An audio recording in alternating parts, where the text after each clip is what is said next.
Magsasagawa ng Manila Marathon sa dalawa sa mga pinakamahalagang lansangan sa Kalakang, Maynila mamayang gabi hanggang bukas ng madaling araw, Sabado, June 13.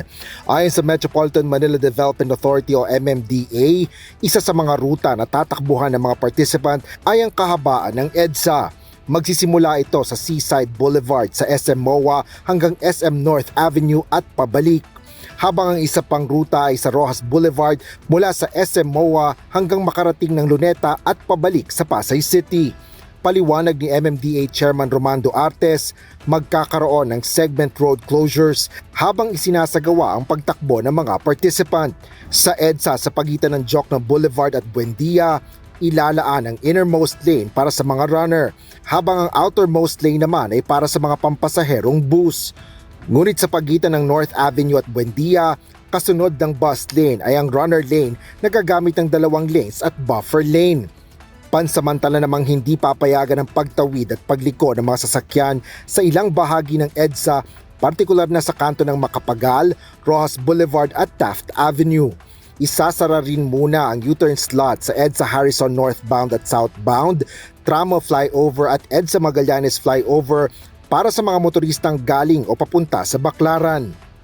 Magsisimula nga ng 11:30, we expect it to finish by 7:30, 8 hours. Pero kung titingnan mo, hindi isasara yung buong stretch from MOA to North EDSA to pabalik ng buong 8 hours. Kasi pagkakatapos ng segment, bubuksan na. Like kunyari, from MOA to Ayala, within 2 hours na tapos, yung segment na yun, mabubuksan na.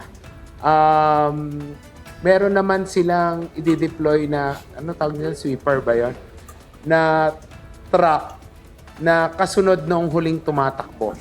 Pinapayuhan ng MMDA ang mga motoristang dadaan sa EDSA at Rojas Boulevard na gamitin ang itinalagang alternatibong ruta habang isinasagawa ang marathon.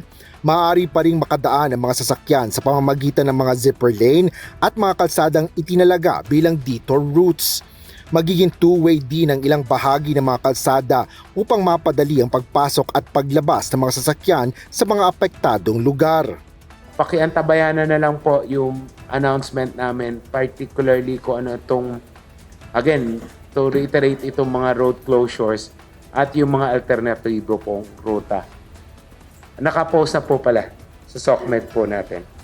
Hinihikayat ang mga motorista na planuhin ang kanilang biyahe at subaybayan ang mga traffic advisory ng ahensya. Magde-deploy din ang mga otoridad ng mga traffic personnel at mga pulis para sa kaayusan ng aktibidad. Asher Cadapan Jr., UNTV News and Rescue. Diyos ang aming sandigan, serbisyo publiko ang aming pinahahalagahan.